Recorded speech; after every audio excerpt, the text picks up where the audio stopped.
3, leave it, 1. And then I've counted it till 10, so we're just giving it 3 jerks. Now it's just popped up now. So 1, 2, 3. 1, 2, 3. 1, 2, 3, 4, 5, 6, 7, 8, 9, 10, 11. There we go, it's back on the surface.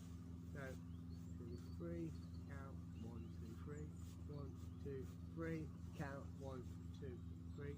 And that way I'm just hopping it, got 2/3 depth, just keeping it nicely above the weeds. What I want to try and do is get beside them floating shallows. And that's just bringing the lure back now.